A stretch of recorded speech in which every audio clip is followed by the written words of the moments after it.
नमस्कार, FM news देख रहे हैं आप। मैं हूं आपके साथ प्रतीक्षा चहल और रुक करेंगे छत्तीसगढ़ की खबरों का। मुख्यमंत्री भूपेश बघेल ने यूक्रेन में भारतीय छात्र की मृत्यु पर गहरा दुख जताया है। मुख्यमंत्री ने अपने संदेश में कहा कि यूक्रेन में भारतीय छात्र की मौत की जो खबर है वो बेहद दुखद है।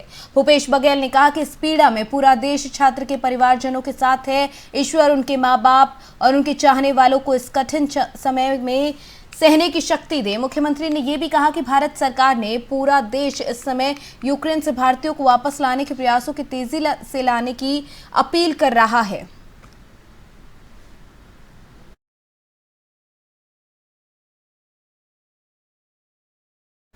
वहीं जांजगीर चांपा जिले से मुलमुला थाने में पदस्थ 2 आरक्षक धर्मेंद्र बंजारे और दुर्गेश खूटे को जांजगीर के एसपी अभिषेक पल्लव ने निलंबित कर दिया है। आपको बता दें कि इन दोनों आरक्षकों का पर जुआरियों को संरक्षण देने और अपने ही थाना प्रभारी पर बंदूक तानने का आरोप लगा है। जांजगीर एसपी अभिषेक पल्लव इनके खिलाफ विभागीय जांच के भी आदेश दे चुके हैं। साथ ही एसपी अभिषेक ने जिले के अन्य सभी पुलिसकर्मियों से भी आग्रह किया है कि वो ऐसे लोग जो कि असामाजिक कार्यों में सम्मिलित हैं और ना ही ऐसे लोगों को आरक्षण दे और ना ही ऐसे लोगों का साथ दे। तो ऐसे में ये जांजगीर से बड़ी हैरान करने वाली खबर है, जहां 2 आरक्षकों पर थाना प्रभारी पर बंदूक तानने का आरोप लगा और साथ ही साथ ऐसे लोगों को संरक्षण देने का आरोप लगा है जो कि गोरख धंधे में जो संलिप्त थे। उनके ऊपर जुआरियों को जो संरक्षण देने का भी आरोप लगा है। थाना प्रभारी पर बंदूक तानने का भी आरोप है। इसी को लेकर एसपी की तरफ से इनको निलंबित कर दिया गया है। आपको बता दें कि 2 आरक्षकों पर यह आरोप लगा है, जहां पर उन पर आरोप यह है कि वो जुआरियों को संरक्षण दे रहे थे और साथ ही अपने ही थाना प्रभारी पर बंदूक भी तानी है। अब बता दें कि पुलिस अधीक्षक डॉक्टर अभिषेक पल्लव की तरफ से इन दोनों ही आरक्षकों को निलंबित कर दिया गया है, क्योंकि दोनों पर थाना प्रभारी पर बंदूक तानने का आरोप था और साथ ही साथ ऐसे लोगों को संरक्षण देने का आरोप था जो जुए के इस गोरख धंधे में संलिप्त थे। आपको बता दें पुलिस की तरफ से लगातार ऐसे कामों को लेकर जो काम कर रहे हैं उन पर सख्ती बरतने की कोशिश की जा रही है। और ऐसे में जब पुलिस के ही अधिकारी यानी कि 2 आरक्षक जब इस तरीके से संलिप्त मिलते हैं, संरक्षण जुआरियों को दे रहे हैं, तो बड़ा सवाल ये है कि क्या उन पर पहले कार्रवाई नहीं होनी चाहिए थी। और ऐसे में उन्होंने थाना प्रभारी पर भी बंदूक तानी है। वहीं इसी खबर पर ज्यादा जानकारी के साथ हमारे संवाददाता जरीन सिद्दीकी हमारे साथ यहाँ पर जुड़ गए हैं। जरीन, जांजगीर में 2 आरक्षकों को निलंबित किया गया है। आरोप है कि जुआरियों को संरक्षण दे रहे थे और साथ ही साथ थाना प्रभारी पर भी बंदूक तानी थी। क्या पूरा मामला बताइए जरा विस्तार से। जी, ये आपको मैं बता दूं कि इस तरह के मामले पहला मामला नहीं है। इस तरह के और भी मामले पूर्व में होते रहे जो बड़ी तादाद में वहाँ जुआ और सट्टा खेला जाता है। जी जी, ये पुलिस की मिलीभगत के बगैर ये संभव नहीं था। अभी तक पुलिस वाले संरक्षण देते थे, तो इसीलिए जुए सट्टे खेलते चलते थे। और ये जो जुए खेलने वाले भी होते हैं, ये व्यापारी वर्ग, शिक्षक और इस तरह के लोग जुए खेलते हैं और बड़ी तादाद में इनकी गिरफ्तारी भी होती है। और अपने दामन को साफ रखने के लिए वो पुलिस के सामने रिश्वत की पेशकश करते हैं। कल जो हुआ उसमें पुलिस वाले जो सिपाहियों में जो है उनके संरक्षण में सारा चल रहा था। और क्योंकि टीआई को ये बात मालूम नहीं थी, इसीलिए टीआई ने दबिश दिया। उसके बाद तो वहाँ घटना स्थल पे उनके ऊपर कट्टा तान दिया, सॉरी रिवाल्वर तान दिया। तो इसके बाद सारे मामले को लेके सुर्खियों में आया, तब तत्काल प्रभाव से वहाँ एसपी ने निलंबित दिया है। लेकिन आपको बताना चाहूँगा जांजगीर चांपा की पृष्ठभूमि में जो है व्यापारी वर्ग का बहुत बड़ा वहाँ निवास करता है, उसके साथ सरकारी कर्मचारी, और ये अपने ड्यूटी अवर्स में भी जुआ खेलते पाए जाते हैं। ये वहाँ के लोगों के लिए ये आम घटना हो गई है जुआ खेलना। लेकिन हम जो हकीकत है, हकीकत में इस तरह लोगों का जो नुकसान हो रहा है वो कहीं ना कहीं पुलिस संरक्षण नहीं पाई। बिल्कुल बिल्कुल। जिस तरीके से जरीन वहाँ पर ये चाहे बेशक वहाँ के लोगों के लिए आम घटना होगी, क्योंकि वो इस तरीके की घटनाएं सामने देख रहे होंगे तो उनके लिए आम हो गई होगी, लेकिन बड़ा सवाल ये है कि जब इस तरीके की परिस्थिति आती है, 2 आरक्षक हैं वो थाना प्रभारी पर ही बंदूक तान देते हैं, तो आखिर भाई हौसला काफी कहीं से मिला होगा तभी इतनी बड़ी घटना को अंजाम देने का, जो कह सकते हैं कि वो दे रहे थे, यहाँ पर एक तरफ संरक्षण भी दे रहे थे और साथ ही साथ थाना प्रभारी पर भी बंदूक तान देते हैं, तो कई सवाल इस पूरे मसले को लेकर खड़े हो जाते हैं। बिल्कुल कई सवाल है जिसका जवाब निश्चित तौर पर जनता भी चाहती है और मीडिया से जुड़े लोग भी चाहते हैं कि इस तरह की जो हरकतें होने के बाद कार्रवाई सिर्फ निलंबन तक रहती है या पूरे मामले की जांच होती है, किन किन परिस्थितियों में उन्होंने अपने अधिकारी के ऊपर रिवाल्वर तानी और क्यों वो जिले के हत्या को संरक्षण दे रहे थे, इसके पीछे आखिर वजह क्या है। जो वजह साफ साफ अगर निकल के सामने आती है, अगर वो यही है कि बिना रिश्वतखोरी और अपने कार्य के प्रति लापरवाही, यही वजह सामने आ रही है। और जांच में जहां तक मेरा अपना अनुमान है कि इसी तरह की कुछ जांच भी सामने आई है अगर निष्पक्षता के साथ जांच होती है। जी चलिए जरीन, बहुत शुक्रिया आपका इस तमाम जानकारी के लिए। तो जांजगीर में जिस तरीके की घटना सामने आई है, जहां पर एक तरफ 2 आरक्षक जुआरियों को संरक्षण दे रहे थे, वहीं इसके साथ साथ थाना प्रभारी पर भी जब उनको पता चला वो मामले में कार्रवाई करने जा रहे थे तो उन पर भी यहां पर बंदूक तानने का जो है पूरा मामला सामने आया है, जो कहीं ना कहीं बहुत सारे सवाल पूरी व्यवस्थाओं पर खड़े करते हैं। क्योंकि ऐसा नहीं है कि इससे पहले इस तरह की घटनाएं सामने नहीं आई है, लेकिन इस घटना ने अपने आप में हैरान कर दिया है। क्योंकि जहां एक तरफ आरक्षण दिया जा रहा था इस तरीके के अपराधियों को, तो वहीं उसके साथ साथ थाना प्रभारी पर भी बंदूक तानी गई है।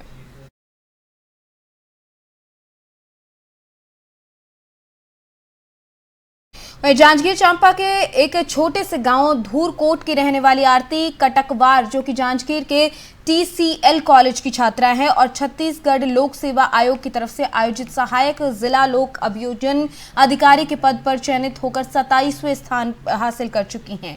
आरती कटकवार एक मध्यम वर्गीय किसान परिवार की बेटी हैं। ऐसे में लोक सेवा आयोग की परीक्षा में चयनित होने पर परिवार और रिश्तेदारों में काफी खुशी का माहौल है। सबसे अच्छी बात यह है कि जब इस तरीके के परिवार से निकलकर बच्चे आगे आते हैं और इस तरीके की जो कोई भी पद हासिल करते हैं, तो ये आसपास के लोगों के लिए भी एक मिसाल के तौर पर सामने आते हैं। साथ ही साथ इस बात की भी खुशी लोगों को रहती है कि जब कम सुविधाओं के बावजूद बच्चे इस तरीके से कामयाबी हासिल करते हैं, वो परिवार के साथ साथ आसपास के इलाके के लिए भी एक खुशी की खबर होती है। उनका भी सीना गर्व से चौड़ा हो जाता है और कुछ ऐसा ही यहाँ पर आरती ने भी कर दिया है। आरती एक छोटे से गांव से आती हैं। आरती ने कमाल कर दिखा और जिला लोक अभियोजन अधिकारी के पद पर उनका चयन हुआ है, जो अपने आप में बहुत खास बात है। तस्वीरों में आप देख सकते हैं कि परिवार किस तरीके से इस खुशी के पल को जी रहा है। परिवार के साथ मिलकर इस पूरे कार्यक्रम में आनंद लिया जा रहा है इस बात का कि उनकी बेटी ने आज उनका सर गर्व से ऊंचा कर दिया।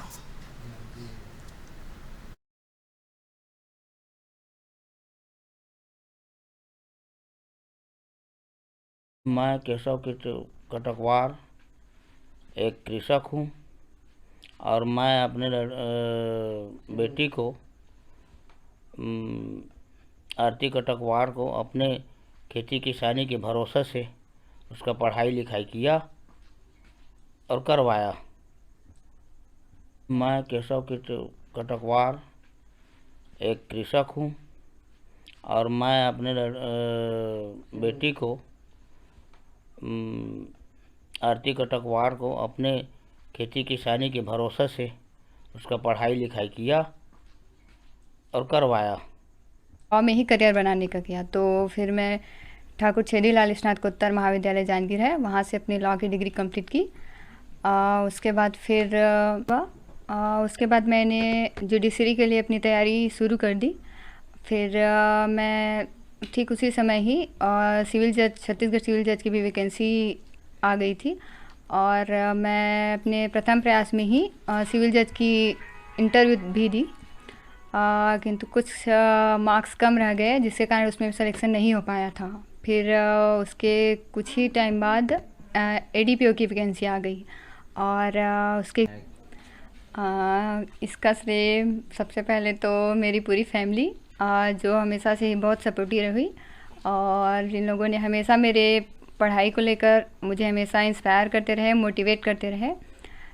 और इसके अलावा मेरे गुरुजन और मेरे सभी फ्रेंड्स, इन सब लोगों का साथ मुझे हमेशा मिला और उन्हीं की में ही करियर बनाने का किया। तो वहीं जांजगीर चांपा से ही अगली खबर है, जहां पर बर्रा थाना क्षेत्र में स्थित गांव बोरसी में 24 फरवरी को तालाब से मछली निकलवाने के लिए बमडिनी डीह जनपद पंचायत के सीईओ कुबेर सिंह उरेती और मत्स्य विभाग के मत्स्य निरीक्षक राजन कुजूर और ग्राम पंचायत के सचिव छविराम कश्यप पहुंचे थे। इस दौरान ग्राम पंचायत की महिला सरपंच भारती चंद्रा, उनके पति धनवेश्वर चंद्रा समेत 12 ग्रामीण तालाब किनारे पहुंचकर मछली निकालने से मना करने लगे और सचिव और अधिकारियों को डंडा लेकर धमकाने लगे और उनसे गाली गलौज करते हुए विवाद भी किया, जिसकी रिपोर्ट ग्राम पंचायत के सचिव छविराम कश्यप ने बिर्रा थाने में दर्ज कराई।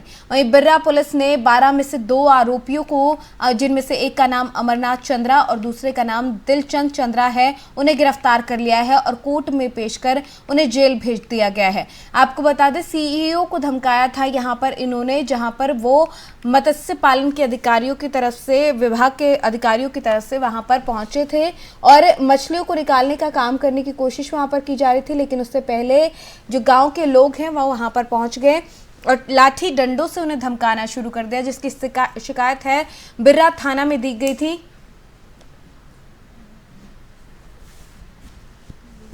जिसके बाद अब थाने में शिकायत देने के बाद 2 आरोपियों को गिरफ्तार कर लिया गया है। हालांकि 12 लोगों पर यह पूरा मामला है, जहां पर फरार आरोपी जो 12 हैं उनमें से 2 की अब गिरफ्तारी हो गई है, 10 की तलाश अभी भी की जा रही है। दरअसल पूरा मामला विभाग की तरफ से अधिकारियों को भेजा गया था, वहां पर वो काम करने लगे थे और इसी दौरान वहां पर लोग पहुंचे और उनको लाठी डंडों से धमकाना शुरू कर दिया। इसी दौरान जो है उनको धमकाया गया, वहां पर काम नहीं करने दिया गया। बिर्रा थाने में इसकी पूरी शिकायत सीईओ की तरफ से दी गई और अब ये धमकाना इन आरोपियों को महंगा पड़ा है, जब फरार 12 आरोपियों में से 2 को गिरफ्तार कर लिया गया है। हालांकि अभी 10 आरोपी ऐसे बचे हैं जो कि फरार हैं, उनकी भी तलाश की जा रही है। इस मामले पर ज्यादा जानकारी के साथ हमारे सहयोगी जरीन एक बार फिर हमारे साथ यहाँ पर जुड़ गए हैं। जरीन, 12 आरोपियों में से 2 गिरफ्तारी हो गई हैं, सीईओ को धमकाना इन लोगों को महंगा पड़ा है। क्या यह पूरा मामला बताएं जरा एक बार, और क्या कुछ और अपडेट अब तक इसमें मिल पाई है? जी, मैं आपको बताना चाहूंगा कि अभी जो सूचना मिल रही है उसमें से तकरीबन 6 लोगों को गिरफ्तार कर लिया गया है, सीईओ को जिन्होंने धमकाया था।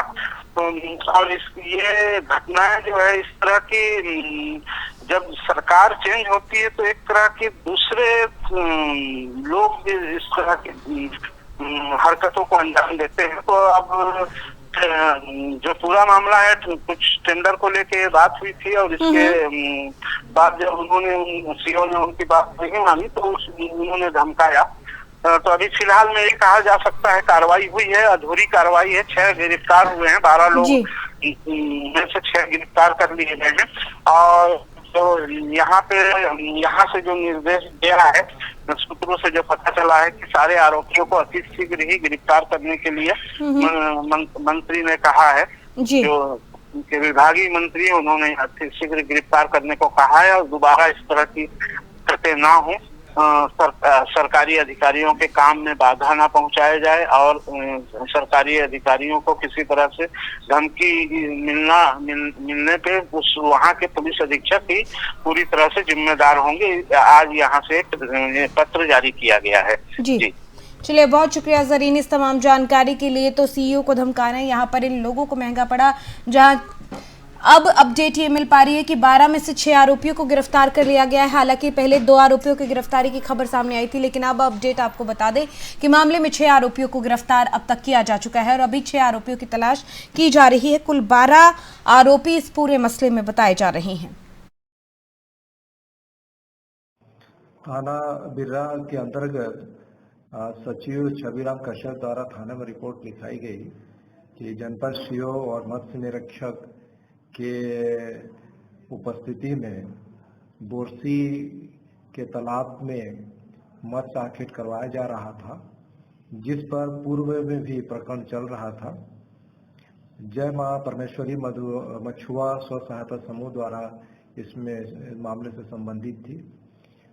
गांव के ही सरपंच भारती चंद्रा व अन्य 9 आदमी के द्वारा इनका विरोध किया गया और उपस्थित अधिकारी गणों के साथ शासकीय कार्य में बाधा पहुंचाई गई और उनके साथ भय कारित किया गया और साथ ही साथ इस पूरे प्रकरण में गाली गलौज की गई। पूरे प्रकरण में अपराध पंजीबद्ध करके इस पर विवेचना भी ली गई थी और मौके में से सरपंच भारती चंद्र व अन्य फरार हो गए थे। थाने की टीम द्वारा दबिश दी गई, जहां से 2 आरोपी अमरनाथ चंद्रा और दिलचंद चंद्रा बोरसी को गिरफ्तार कर न्यायिक रिमांड में जेल भेज दिया गया। वहीं दंतेवाड़ा पुलिस को बड़ी सफलता हासिल हुई है। डीआरजी और नक्सलियों के बीच में मुठभेड़ में एक नक्सली ढेर हो गया। बता दें कि ढेर नक्सली पर 3 लाख का इनाम रखा गया था। कटे कल्याण थाना क्षेत्र के तुमकपाल इलाके में मुठभेड़ हुई थी। नक्सली की 11 नवंबर प्लाटून के 10 सदस्य लखमा कवासी के रूप में शिनाख्त हुई।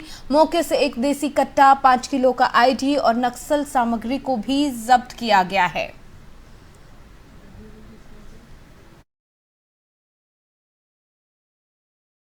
सर देखिए, आज नक्सल आसूचना पे कटे कल्याण थाना क्षेत्र के अंदर दंतेवाड़ा डीआरजी का बल रवाना हुआ था। हम लोग तुमुकपाल के पास जब जंगल में पहुंचे तो पहले से घात लगाए नक्सलियों ने हमारे ऊपर जानलेवा हमला किया और अंधाधुंध फायरिंग करी। हमारे द्वारा भी आत्मसुरक्षार्थ फायर किया गया और जब फायर ख़त्म होने के बाद एरिया को सर्च किया गया तो हमको एक नक्सल पुरुष काडर का शव मिला है। इस नक्सल काडर की पहचान लखमा कवासी के रूप से की गई है, जो कि 31 नंबर प्लेटून का सदस्य था और इसके ऊपर शासन के द्वारा 3 लाख का इनाम घोषित है।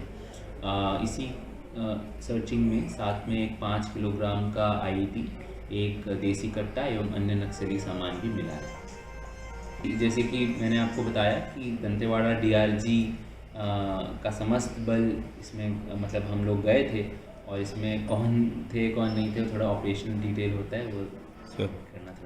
आज दोपहर में हमारा जो बल था वो गश्त पे निकला था और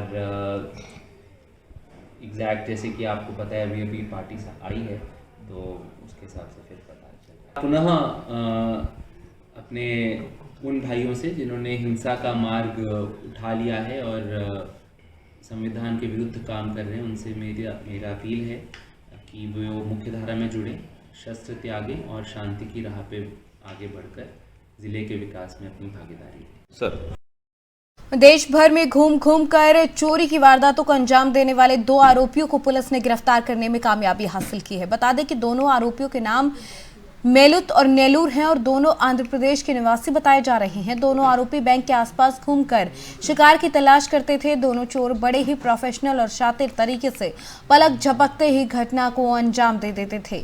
आरोपियों के कब्जे से चोरी के नकदी यानी कि 53,500 रुपए, घटना में यूज की गई मोटरसाइकिल को भी जब्त किया गया है। तो आपको बता दें पुलिस को ये बड़ी कामयाबी मिली है, जहां पर पुलिस ने 2 आरोपियों को गिरफ्तार किया है। चोरी की वारदात को अंजाम देते थे। आंध्र प्रदेश के रहने वाले ये दोनों आरोपी बताए जा रहे हैं और इनके पास से 53,000 से ज्यादा की नकदी और एक बाइक को जब्त किया गया है। आपको बता दें कि ये बैंक के आसपास घूमकर अपने शिकार की तलाश करते थे और बड़े ही शातिर तरीके से चोरी की वारदात को अंजाम देते थे, जिसमें जो पीड़ित था उसे पता भी नहीं चल पाता कि कैसे वो इनका शिकार बन गया। और फिलहाल इन्हें पुलिस ने गिरफ्तार करने में कामयाबी हासिल की है। दोनों ही आरोपियों को आप देख सकते हैं तस्वीरों में, दोनों आंध्र प्रदेश के रहने वाले बताए जा रहे हैं। आंध्र प्रदेश के रहने वाले ये दोनों आरोपी रायपुर में चोरी की घटनाओं को अंजाम दे रहे थे और सिर्फ रायपुर नहीं, देश के अलग अलग हिस्सों में इन्होंने ऐसे ही चोरी की वारदातों को अंजाम दिया है।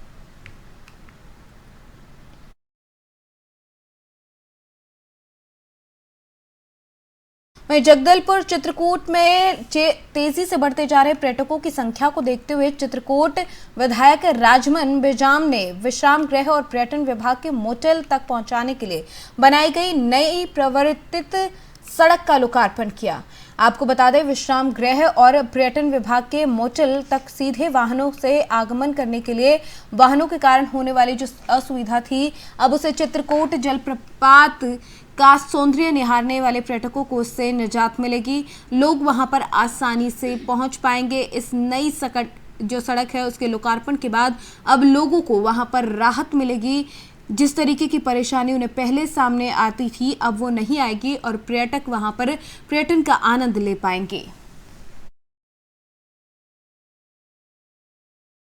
वहीं आपको बता दें कि कोरिया जिले का अमृत धारा जलप्रपात पर्यटन क्षेत्र जहां अपना एक अलग पहचान बना चुका है, वहीं 1 मार्च को अमृत धारा महोत्सव मनाया जाता है।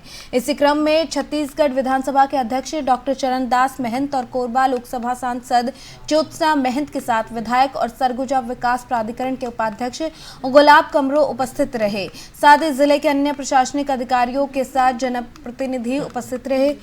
वहीं अमृत धारा महोत्सव कार्यक्रम में छत्तीसगढ़ सरकार की विकास नीतियों को बताते हुए सरकार के 3 साल से ज्यादा क्षेत्र में हो रहे कार्यों के बारे में जानकारी भी दी गई। आपको बता दें कि लगातार जो है विकास की धारा को तेज करने को लेकर सरकार की तरफ से काम करने का वादा किया जा रहा है और ऐसे में जब ये कार्यक्रम हुआ तो वहां पर पहुंचे इन तमाम गणमान्य मेहमानों ने अपने सरकार की तारीफें की, उनके कामों को गिनाया।